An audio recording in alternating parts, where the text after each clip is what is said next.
afternoon. This is Ted Warner, Texas Library Association, welcoming you to today's webinar, Best Practices for Dia de los Ninos, Linking Children with Literacy with Don Reyes and Julie Vela. We want to thank the Texas Library Association for some of the funding for this, but especially the Texas State Library and Archives Commission. Without their generous contribution, we would not have been able to offer this as a free webinar. So we are very grateful for their support and partnership. Our instructors are Don and Julie. And Don and Julie, please say hello and introduce yourselves. Yes. Hello, everybody. My name is Dawn Reyes. I'm a community librarian with the Arlington Public Library. Hello, my name is Julie Vela, and I'm an elementary school librarian at Bel Air Elementary. And we want to welcome everyone to the webinar. We're very excited.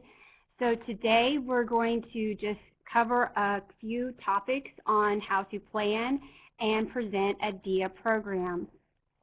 So first we're going to talk about a little bit about the planning, how you can partner with different organizations, also how to market your program, some funding strategies. We're also going to look a little bit about where you can go out and reach the community. And then I have a few examples of how I conducted a DIA program at Arlington Public. And then Julie's going to talk about her program at Hearst. Just to give a little background, because we do see that several of the participants have never done a DIA program, so we thought we would go ahead and tell you a little bit about the background of the program. It was developed under leadership of the author Pat Mora, and it focused on developing children with books in many languages.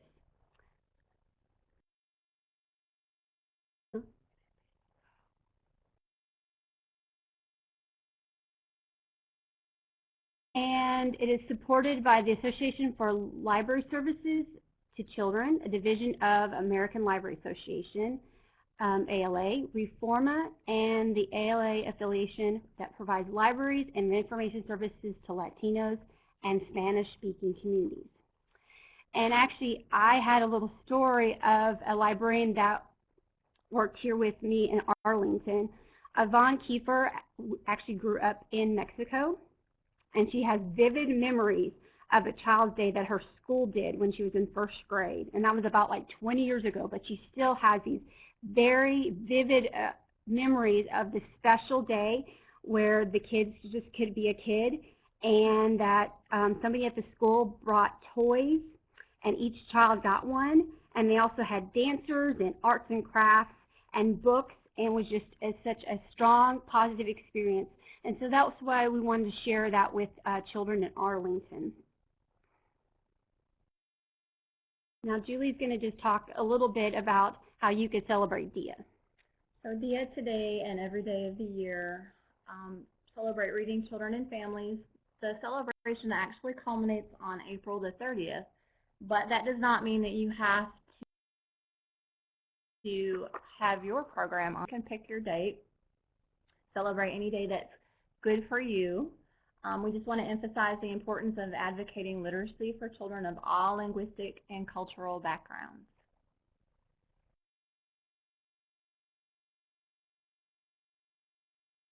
Okay, so first we're going to talk about a little bit about the planning of our program. The first important thing is you're excited about doing this program, but it's best if you obtain approval from your administration, your supervisors, so you don't have this elaborate program and then they come back and say, well, that won't work out for this year. So again, it's best if you talk to your administrator. Then you should seek input from parents and the local community leaders. Like I said, you have some ideas, but it's, more people, more ideas. Then you probably want to determine the size of your event, from just one afternoon to a whole day festival. And then, of course, we want to create a budget and try to think of all the things you'll need to have, and that includes staff time and printing and the materials that you'll need, and just think of all the things before you get started. You also should contact other groups because a lot of people are seeking partnerships of their own, and it's better if you have 2 or 3 organizations that can pull all kinds of resources together to make your event even better. And then we strongly suggest that you visit the official DIA site for extensive resource guide, which we are going to show you a little bit more about later in this presentation.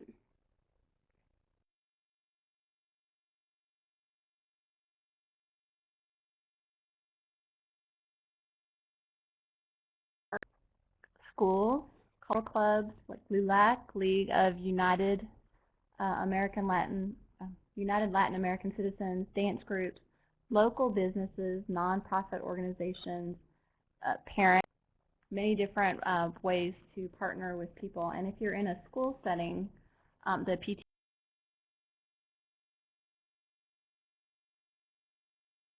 PTA is good. And also ask for help from your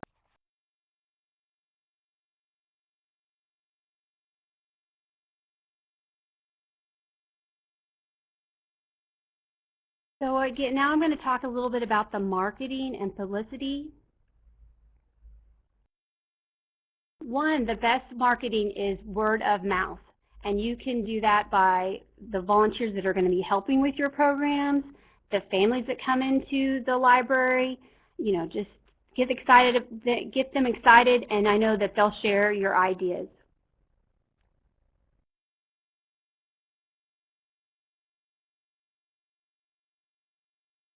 Also suggest creating, of course, the flyers and the posters.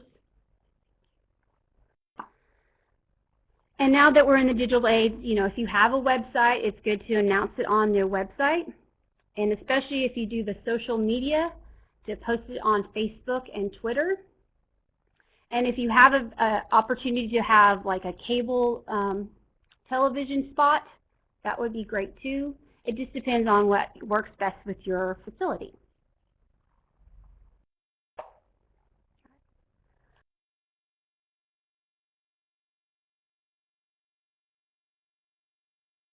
So now Julie's going to talk a little bit about the funding. You can get funding from donations from local businesses. You can apply for the MORA award. However, I believe the deadline is already passed for that one, but remember it for next year. Apply for local grants, and several publishers offer discounts for book purchases. Also, you don't have to have a really huge budget either. I don't have a very big budget in the elementary setting, and we do a really nice DIA celebration. So get creative.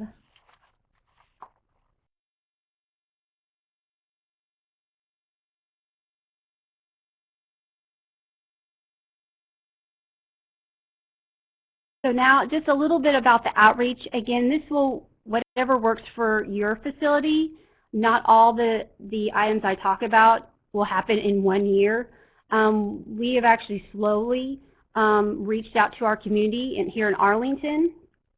So again, you can start by visiting your community centers. We also have a relationship with the hospital now, so you could take materials to new mothers at hospitals. We also have created a relationship with several of our elementary schools here in Arlington, and now we have a library collection there. And again, it gives us a partnership with those schools.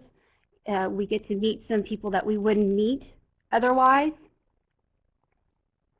And one last thing that we just started was we have provided drop-off and pick-up at local gyms like our local YMCA. And at the community college here in Arlington have become a pickup and drop-off slot.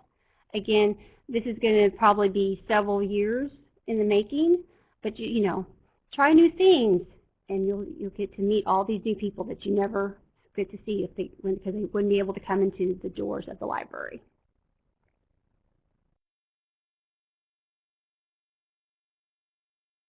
All right. So now I conducted a DIA program last spring, and so I wanted to give you just a few things that I was able to do. One, I worked, I'm sorry, there was a question. Oh, sorry, go back. What is a drop-off? We are working with the YMCA and the community college where visitors can, we have a locker system in place at those facilities, and patrons can put a reserve for an item, a book, a video. It will be delivered to those facilities. Those patrons will get an email when it arrives. They get a special code, and then they get to go to the Y, so they're going to go work out, or they're a student at the college. They can pick up their items there at the location by putting their code. And then also when they're ready to return it, instead of coming to one of the library buildings, they can drop it off again at the little locker system at those facilities. Thank you for that question. So now again, my program that I conducted at the Arlington Public Library, I was very fortunate to be able to work with a dance group at the local elementary school, the Spear Elementary Ballet Folklorio. They're a very wonderful group, lots of kids. They did this whole routine of different types of Hispanic Latin dances. So it was just wonderful. They were in costume. They had their music. We also, in previous years, we've also worked with step teams, and you could also work with other cultural groups and choirs. There's just all kinds of different groups you can contact, and because I know a lot of them are looking for ways to demonstrate their culture, and so they usually are happy to come for free, and they bring their family and friends. Another part of that program last year at Arlington, that we did a bilingual puppet show. We had 2 short plays in Spanish and English. It was a version of The Three Little Pigs and a play called The Hungry Goat. And we have a large homeschool organization and a drama team, and they practiced, and they did this really cute puppet play for the parents, which was really well received. I was really excited about this. We had a book parade. I've been at my library for several years. I've gotten to know a lot of families, and so I asked several of my families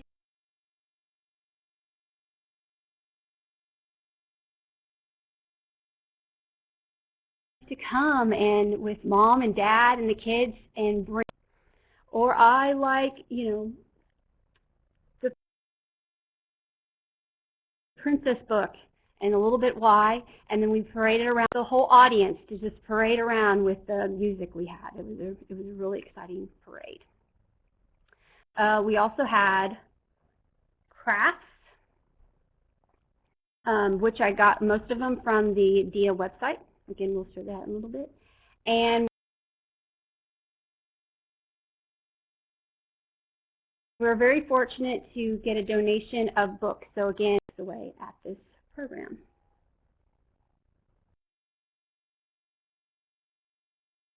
Now Julie's going to tell us all about what she's doing at Hearst. Okay, a little background information about Bel Air Elementary. We are a Title I school. We have approximately 750 students, and about 75% are Spanish speaking, and half of our 750 students are in the bilingual program. So last year we had a bilingual story read aloud. We had information presented about local summer reading programs and the importance of reading during the summer. We're really working, trying to get parents to have their kids read over the summertime. We have a problem with that, so we presented information about that. And book bingo games did not happen last spring, but they are going to happen this spring. So I ran out of time and didn't get organized enough. So, but this year we're going to have that. Last year I actually celebrated on the Thursday following April 30th.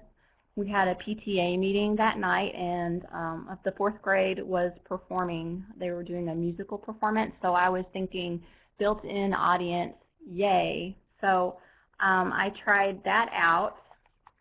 And this year we are going to have a stand-alone celebration. I found that there was just a little bit too much going on with the PTA meeting, so I'm going to do Dia by itself actually this year. But last year I asked my assistant principal, Anne Marie Garcia, to read Book Fiesta by Pat Mora, and she is Latina, so she read the book in English and Spanish, and I wanted to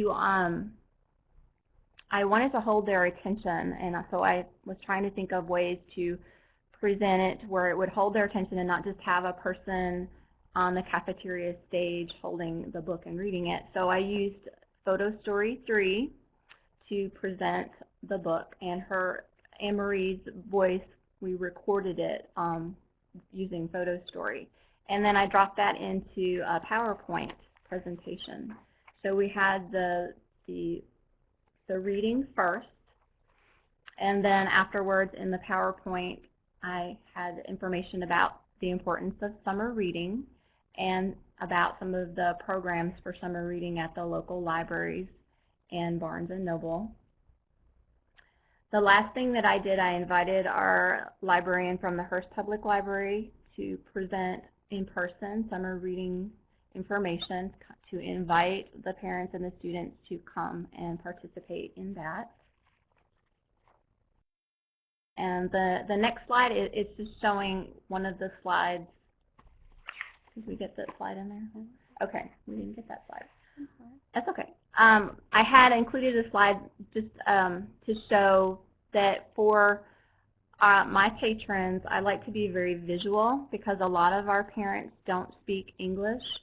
So I took pictures of the Hearst Public Library, the outside, and of the Bedford Public Library, and included them in a PowerPoint slide so they could have a visual on where they should go. And then this year we are going to do book bingo. I got the cards made. So our families are going to play bingo. They're going to get one card per family. And we'll play 2 or 3 games. And I used, pardon?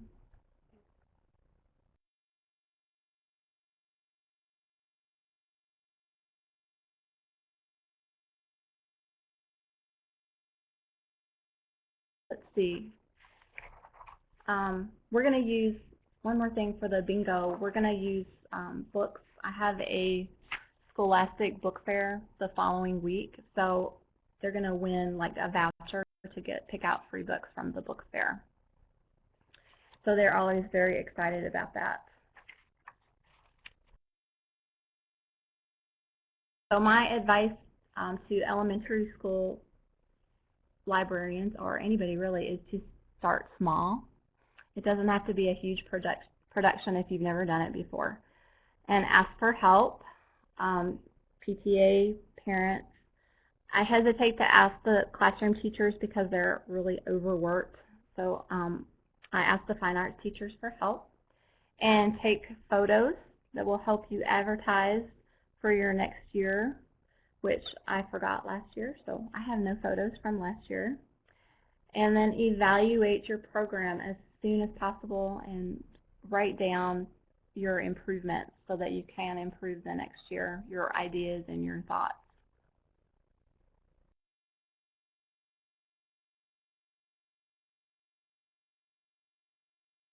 Thank you, Julie. Yeah, we understand about the game. You know, again, you can call it a different than bingo because there is some issues with that. But any kind of fun thing to, you know, help your kids, you know, enjoy reading, we understand that would be great. So again, we wanted to share a little bit about the resources because they were just very helpful. I know for my my part, it was very helpful to plan and get ideas about the for my DIA program. So again, I would like to show you the El Dia de los Niños official site.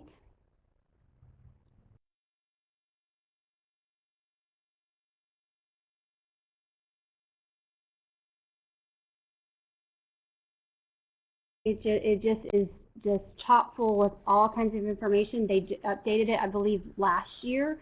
One thing.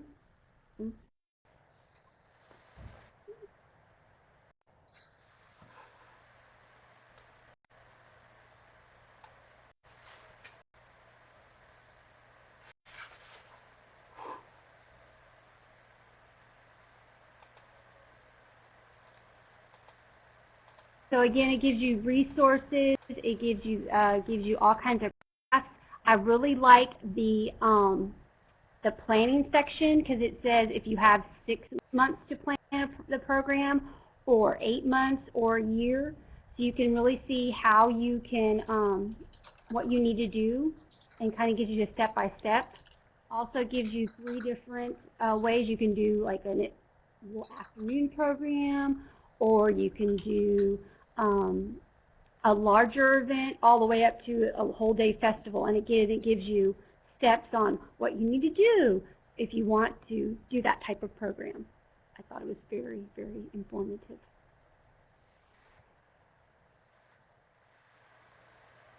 I'm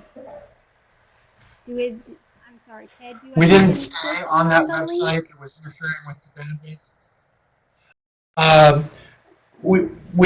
We showed it briefly, but it was not possible to stay there because the voice was going in and out. But we can refer people to the web pages. Again, I would go there If you want first to thing. Okay, thank you, Ted.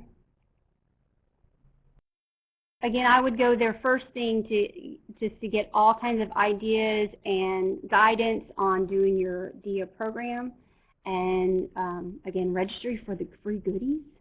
And also, they like you to send your photos and your input so that others can see those ideas and help them with their program. Again, I mean, we don't have this program be without Pat Moore, so I also wanted to, suggest you go to our website because, I mean, she is so passionate about this initiative that you will just, feel so inspired. And I can do this program because of Pat Moore. She has just really good wisdom. There's also interviews with her and how she got started. And also the blog about DIA is also very helpful.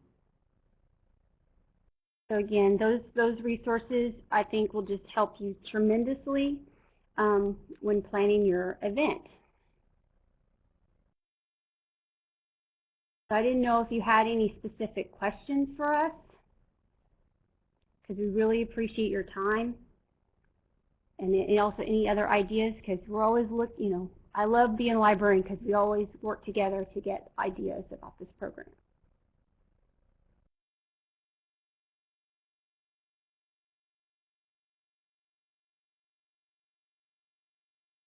Yeah, Mrs. Larson also talked about lots of printable pages. Yes, that was just wonderful. They had something where the kids could write a story, and they had the printables out there, little puzzles and games.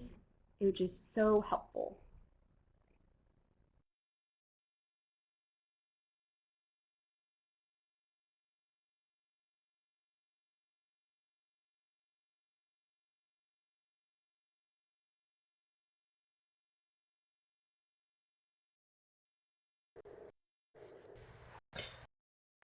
And Jeanette Larson's also pointing out that she has written a book about Dia de los Niños, which is available for loan for free from the Texas State Library and Archives Commission.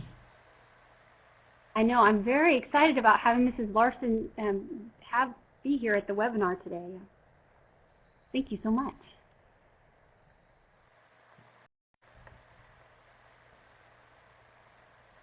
Ms. Sanders mentions that they partner with a local Mexican restaurant. That's a good idea. We were able to get little pastries from our local Pananera bakery, so that was really good.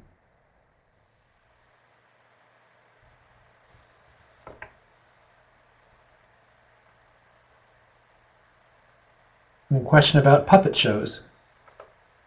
I can look and see. I'm thinking that one of our staff persons created those puppet shows, so I'm thinking she would be willing to share. If you like to leave your email information, I will find out for sure and pass that along if I'm able to.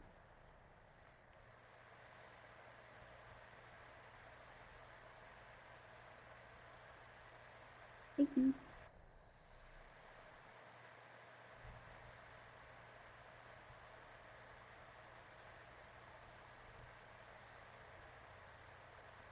Wow, exciting. Somebody got a grant to do a DIA program. We always like to get, money to do our programs. That's exciting.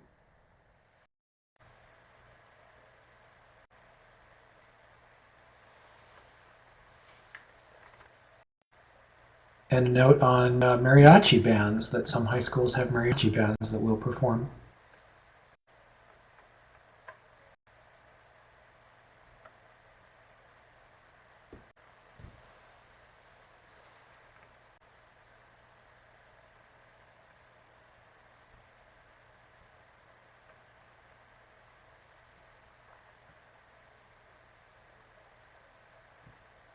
So Mrs. Larson, on the Mora Award, they accept schools to do a program at the school?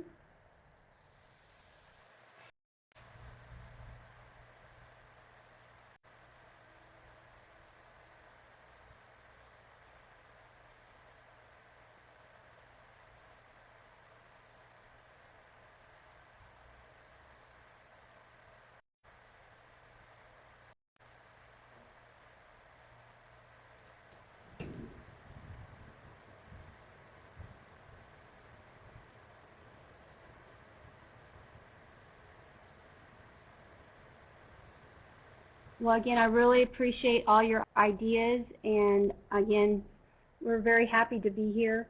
Again, these are the things that worked for us, and we just wanted to share it. I know more ideas and questions will probably be coming in.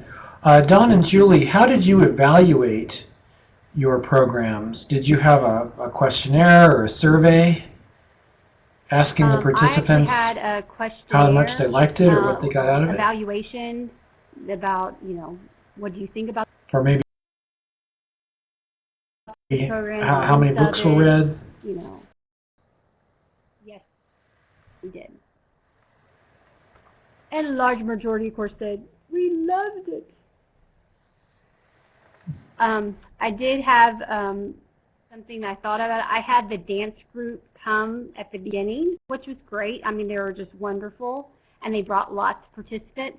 But then when they got done, they left, and a lot of the participants left too. So I would suggest maybe having, if you're going to have a school group, maybe have them at the end or the middle, so it doesn't feel like everybody's vacating your program right there at the beginning.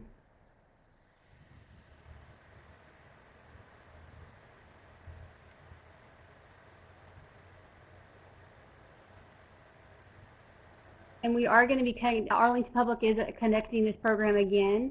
Again, we learned some things. We're going to change things around, and that's always good. But we're very excited about doing it again.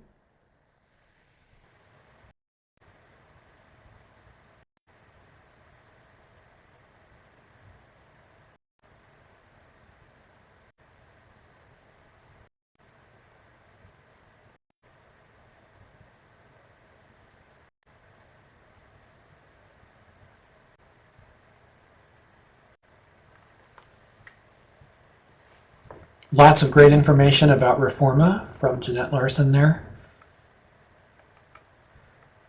And Don and Julie, have you had a chance to look over any of that information and make use of that? It's probably very, very nice, very complete. Well, the Reforma Yes, I think as far as I know, I reviewed that when I was planning my programs. Yes, any little thing helps.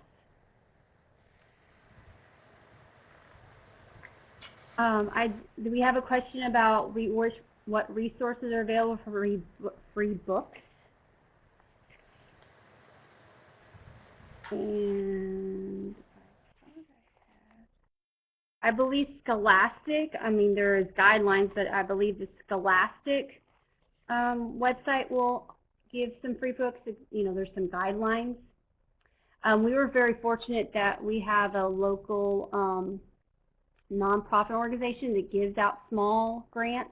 So I did apply for that and got $300 for books.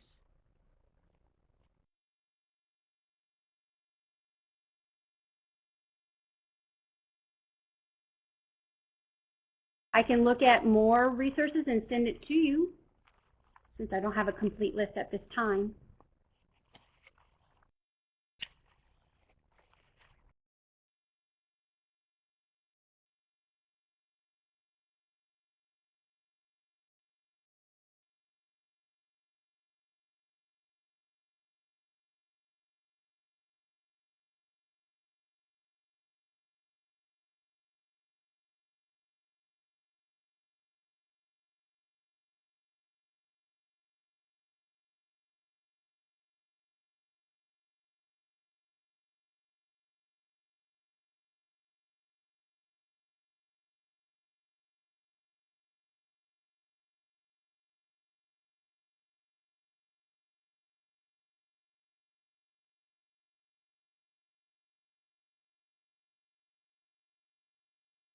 Again, we really appreciate all the input and ideas that participants, again, every little bit helps.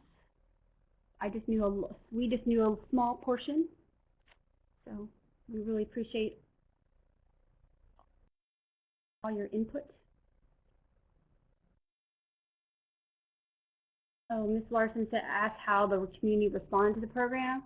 I think positively. One, it showcased the local cultural groups, and also had the kids got excited about showing off their favorite book and sharing it with other kids. I think it went really, really well. We have also done several other programs. We just had a Black History Month festival, and again got lots of volunteers and the college professors to do talks, and it was a very well. And we've also done Asian Chinese New Year type programs. So again, you can start with DIA, but then you can branch out depending on what your population is at your city or school.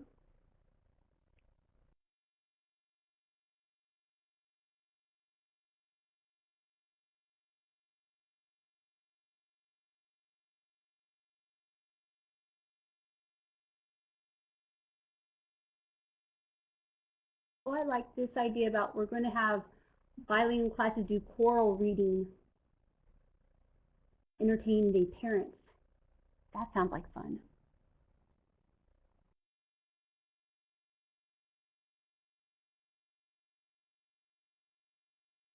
We do hope that we gave you some new ideas and some things to think about and some web resources to utilize, because again, the official site for Dia de los Niños is just awesome.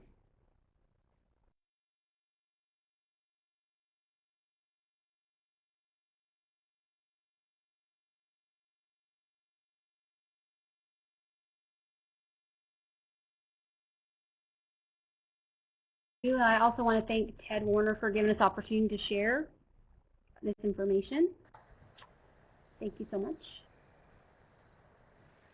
And TLA. Well, you're quite welcome. Thank you very much for preparing all this. This has been a great opportunity for everyone to come together. Our presenters have been Don Reyes and Julie Vela, and I have their contact information there if people want to jot that down. And of course, we'll have this available on the website tomorrow if people want to contact them directly.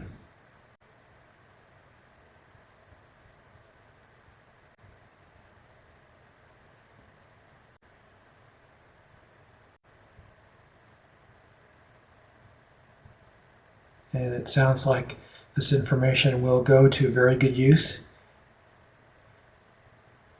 in the audience. We want to thank everyone for attending, and it sounds like this has gone very well. I want to thank the Texas State Library again for their generous support, which made this possible as a free event. And I think we have some other attributions. Dawn and Julie. Yes, I just wanted to say thank you to several staff persons here at Arlington Public, because I couldn't have done the programs that I did without them. And also thank you to the chairperson of the DIA committee, because she gave me some really good ideas on how to do this webinar. So I want to thank her very much. And our technical support person here with us in Arlington. Great help. Yes, thank you. We want to thank everyone for attending. Again, if you were here today for the live webinar, you'll be able to print your continuing education certificate tomorrow at www.txla.org/CE. And it's very much the same process as you used to register. If you are watching the recording, please see the questions on the next slide. And Jeanette, thank you so much for all your help today. Those were wonderful ideas. And I will leave these questions up for a moment. Please email the answers to these questions if you're watching the recording to me at tedw@txla.org. And within 72 hours, if your answers are correct, we will be able to enable you to print your own CE certificate. And in this way, other people who were not here live for the program will also be able to get CE for watching this. We have several archived webinars available through the TLA CE site that people can register for and receive CE credit. And of course, we have a number of webinars coming up at the end of this month on email etiquette on Thursday, and next week on best methods of virtual communication, and another on using business practices for public service in your public library. And those will be coming up next week.